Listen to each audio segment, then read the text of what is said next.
Good morning, good evening, good afternoon, wherever it is that you are and wherever you may be. Thank you very much for making us a part of your day. I am Brad Franklin, a creative content writer here in Chesterfield. I'm very glad to tell you that Chesterfield Behind the Mic is on the air once again. Now, in the course of doing this podcast, we talk about a lot of different topics, and some of them are more entertainment-y, some of them are more event-y, and some of them are just data. And today's is very much data-driven. It is a very sort of data-heavy podcast, and we appreciate Mark Gribbin, who is the chief analyst with JLARC, and I'll get into what that means here in a second. But essentially, we're going to talk about school funding in the Commonwealth of Virginia and the study that Mark and his folks did not too terribly long ago. They made a presentation to the Board of Supervisors, and we wanted to have somebody on to kind of talk through some of that here. So first, let me welcome Mark to the podcast. Mark, how are you? I'm doing great. Thank you. Thanks for coming on the show and talking to us a little bit about school funding in Virginia. And obviously, given your role and what JLARC does, and again, we'll get into exactly what that is for folks who may not know. And let's be real, there are a lot of folks who are probably listening to this who have no idea what that means.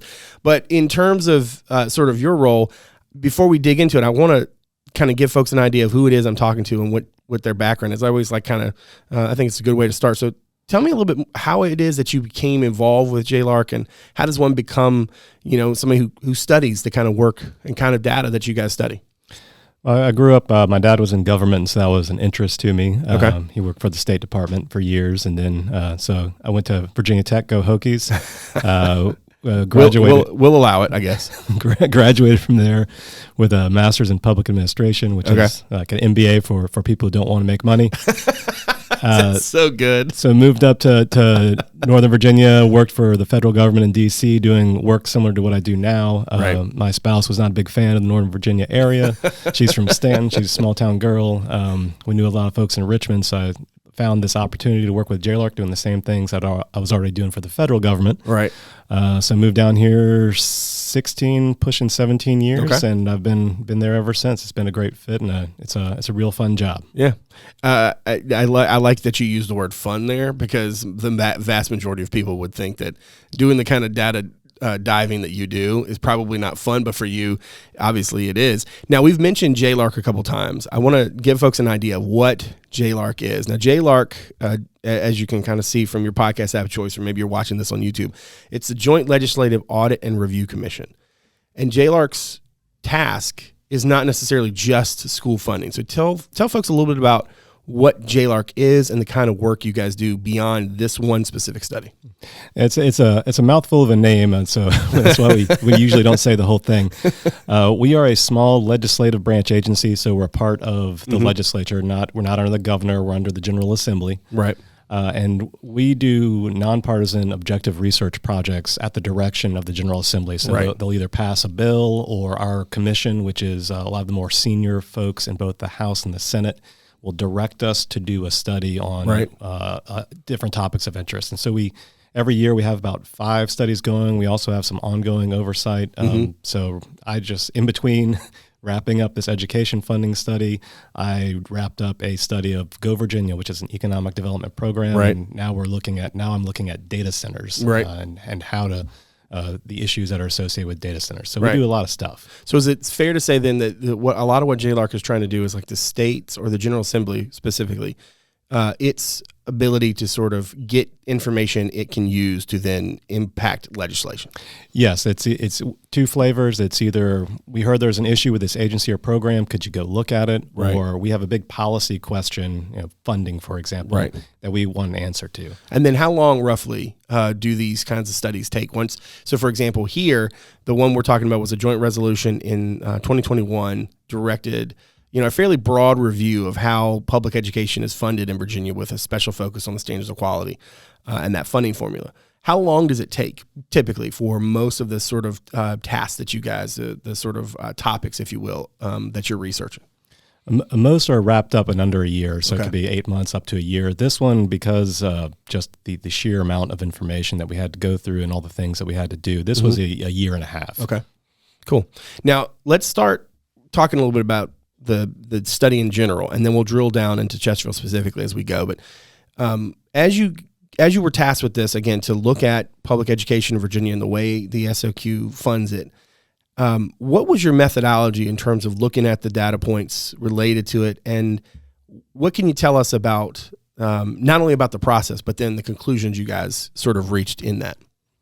Well, the process was a multi-tiered, multifaceted process. So we data was the big part. So we were pulling data on historical spending, funding. We built a whole replica of the state's funding model so that we could feed different changes into it to see what would happen. Right.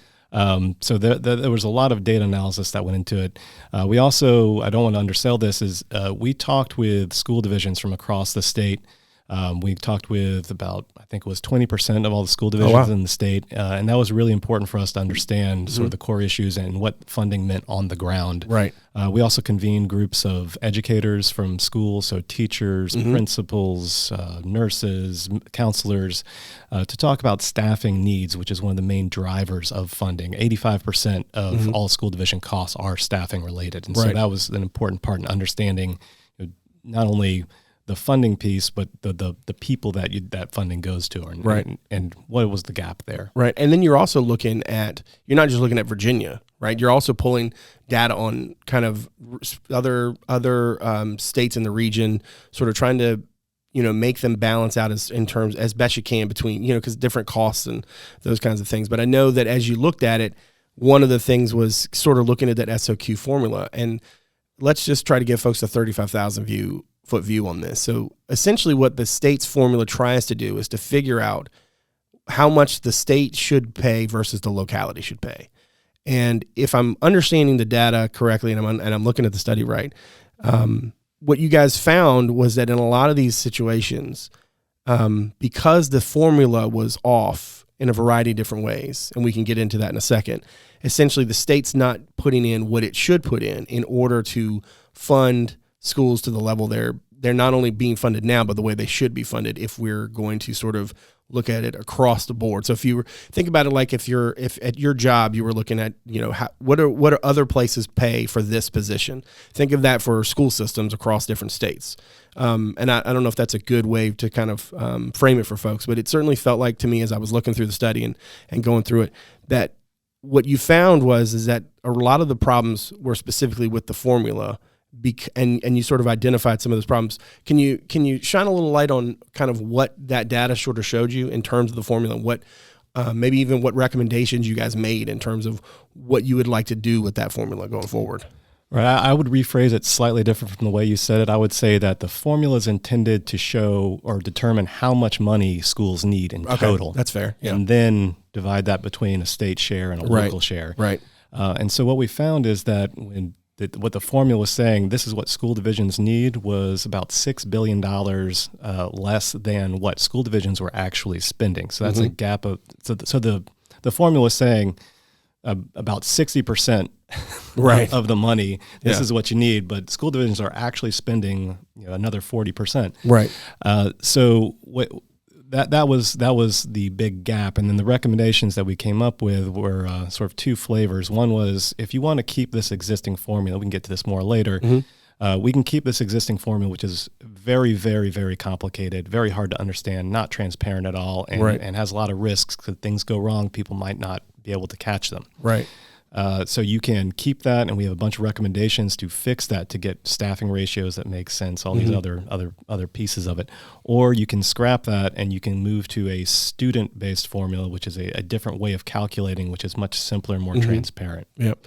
In terms of, because Chesterfield does have one of the larger school systems in the Commonwealth, is it fair to say that this problem, in terms of the sort of, I don't want to say errors, that's maybe not the right way to phrase it, but in terms of the miscalculation, so to speak, in the formula itself, in some ways actually was harder for the bigger school systems because of the size? Is that fair to say that the larger school systems actually, it was worse for them, so to speak, than it was for smaller school systems? Or is that, or where does the size of the school system play a role in it?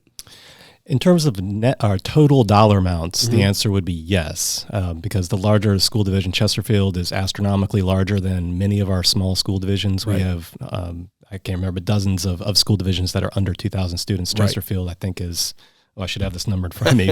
You're top 10. But so in terms of total dollars, yes, but in terms of a percent of a budget, not necessarily. There's a lot of things, and some people win out in certain ways and lose out in other ways. So it's kind of a big blender, this formula, and the way it comes out, it doesn't necessarily. There's not a lot of consistency in who the winners and the losers are. It depends on a lot of factors. Yeah, and then obviously higher needs students was a big focus too, right? That the formula does not sort of, in terms of the data that you guys put and sort of like your summations, it doesn't adequately account for those higher needs students. One of the main cost drivers, right, outside of a division's control.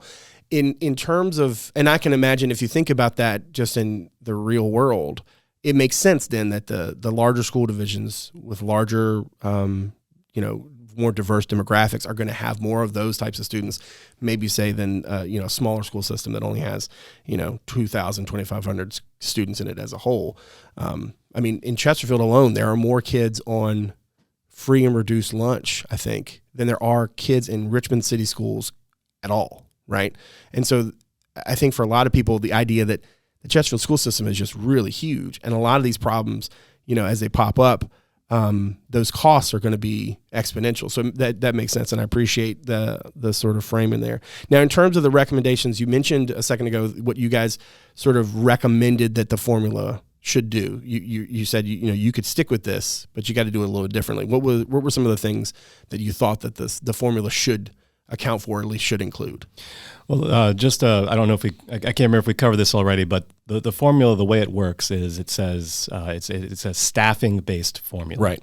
So it says, okay, how many staff do we think a school division needs, teachers and other positions? And it calculates that number. Then it says, what's the cost of paying those people and providing them with benefits? And it calculates that number. You multiply those two, and that's 85% of your costs right there.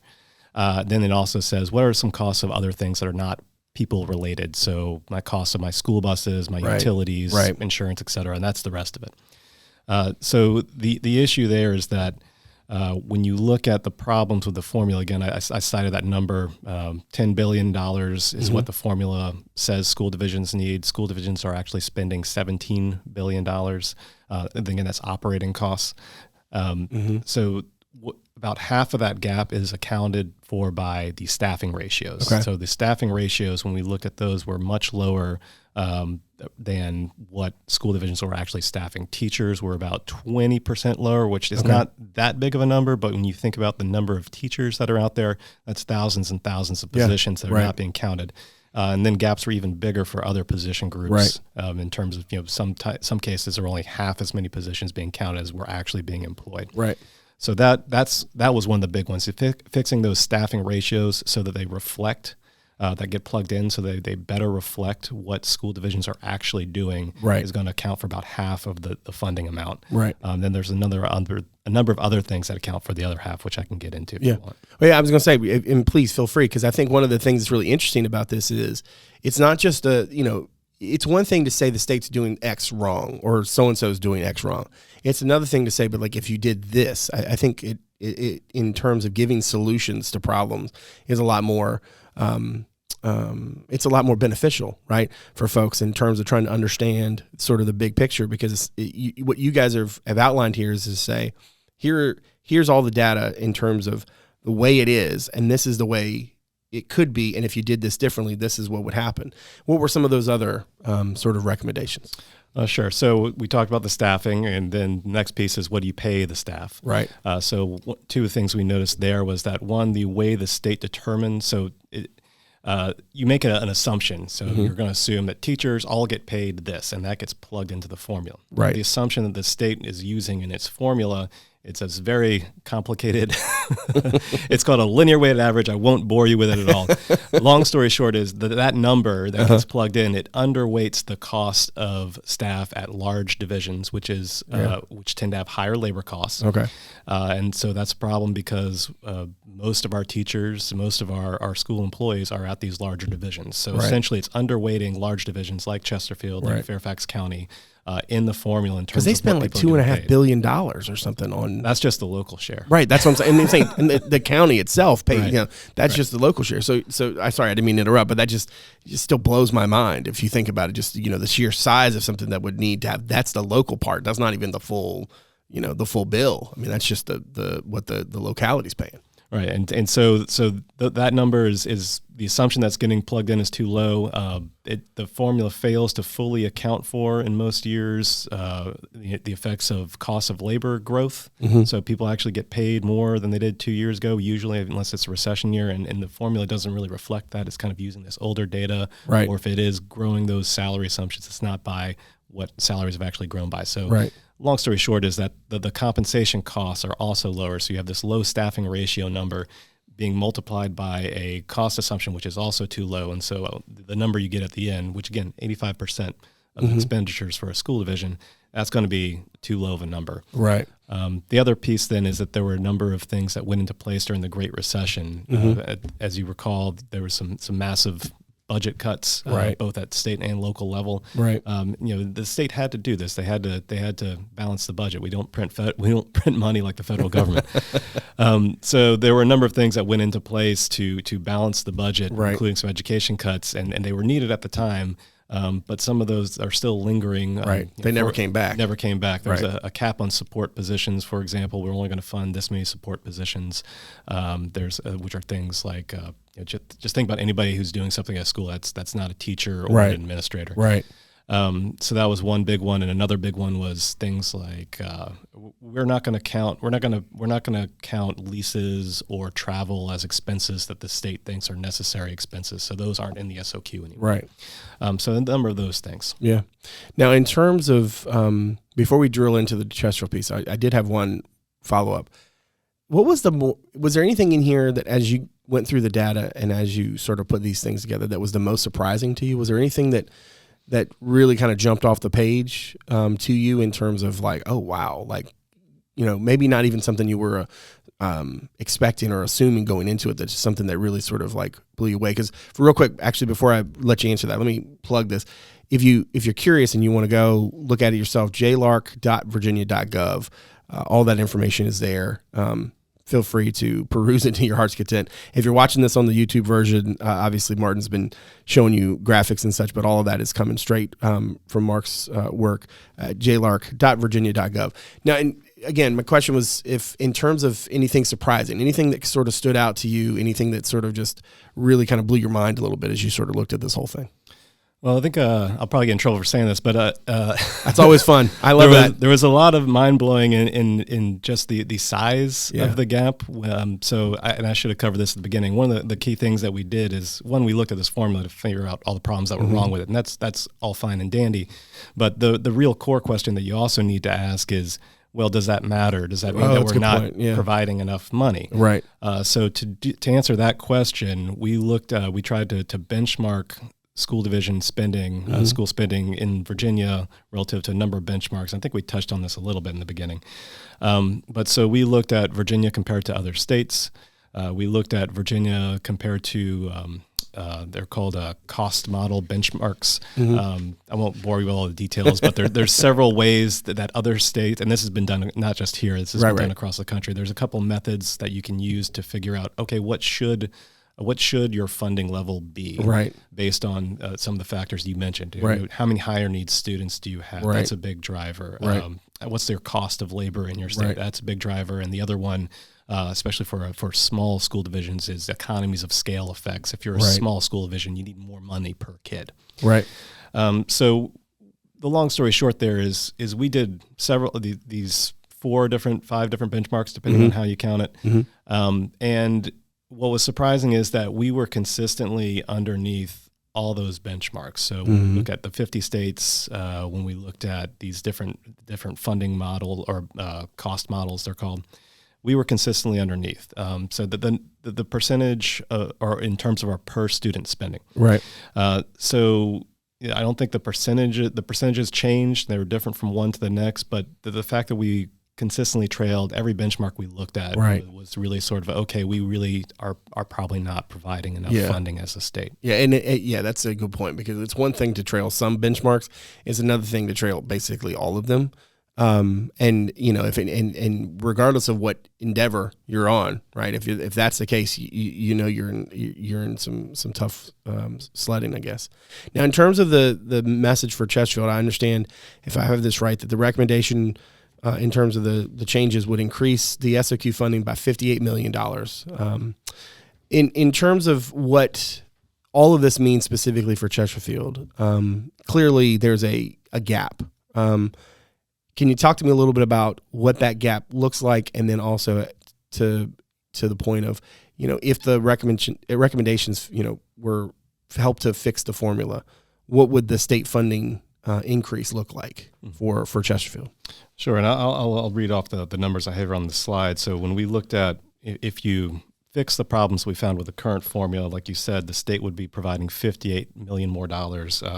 The local obligation would also increase by $33 million, but Chesterfield County, like all other localities in Virginia, already provides well above what is required. So there would actually be, I think, no budget impact as far as that goes on the county. It would just be more state money coming in. So that'd be the near-term recommendation. So that's kind of these little fixes that we talked about that were not necessarily the staffing ones. Right. Just do a better job of better assumptions for what people cost. Right. Better fix some of these great recession things. Right. If you implement all the recommendations, which includes those changes to the staffing ratios, now we're talking $227 million in increased funding. And that's because those things compound with each other's. Not only are you actually using better cost assumptions, but now you're using more accurate staffing ratios. And so that's what would happen if you fix the current formula. Right. And there's some other cost implications if you go to a different funding model, which I don't want to jump to that unless you want to. But in terms of what that means, that's just what we estimated for fiscal 23. The dollar amounts are just there to give you a sense of scale. Right. Yeah. Exactly. How much could be missing. Right. Nobody's expecting. If you're listening to this, nobody's expecting a scenario where the state's going to write exactly a check for this specific amount. But because your point's well taken, because even I think in the presentation you talk about, it's a student-based formula. So if you try to compare this versus staffing-based formula. Right. Sorry. But if you try to compare this versus that, there are going to be some differences just from a function of having two different models, different calculations and stuff. But your point, scale. I mean, $227 million is a pretty substantial amount of money for anybody, especially for this type of such a core portion of the services that taxpayers are provided. In terms of the other recommendations, and because I think you were sort of laying them all out. Were there other things specific to Chesterfield that you could kind of take away from kind of what the data showed you? I'm not sure specific to Chesterfield. Again, we were looking sort of at the overall. I guess one of the things I would point out is that one of the things that the formula doesn't do a good job of is adjusting for costs of labor. Right.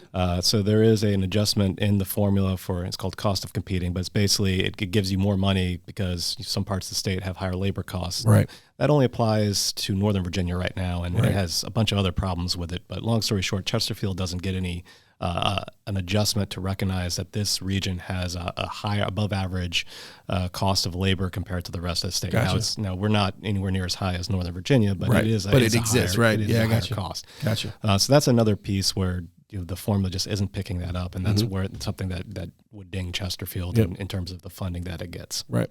Again, JLARC.virginia.gov is the website. If you want to you want to look at all the information we're talking about. You would be there a while.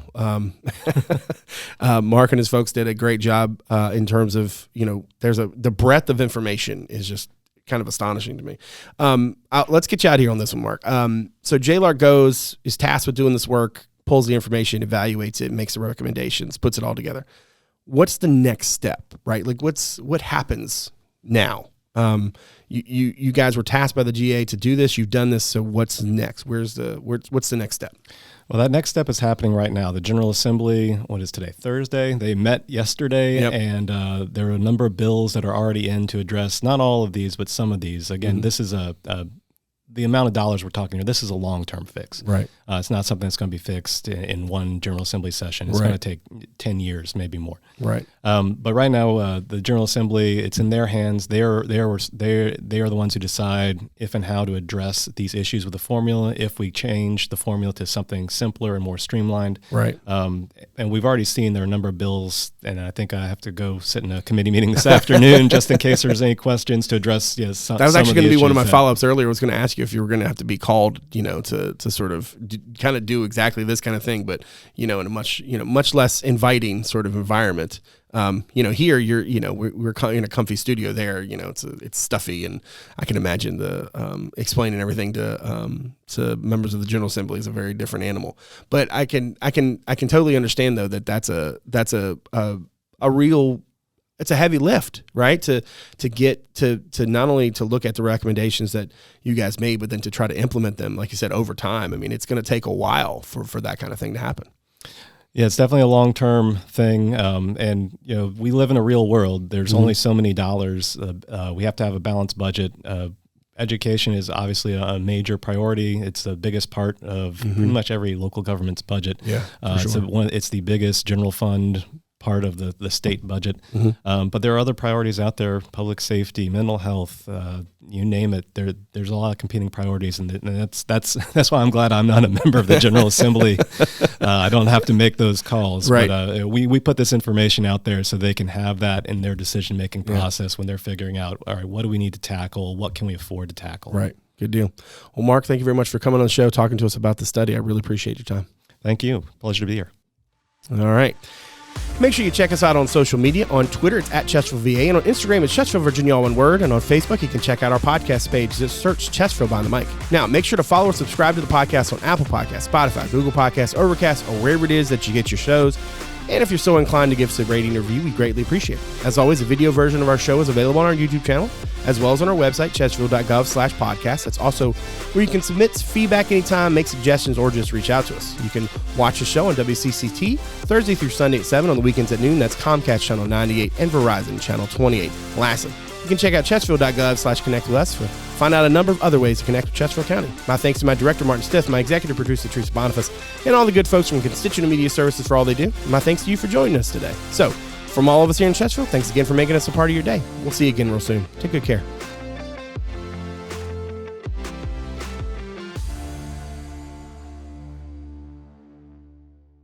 From blogs to podcasts, newsletters to alerts, social media, the latest community news, our Connect With Us webpage has you covered. Chesterfield.gov/connect with us, your source for all things Chesterfield.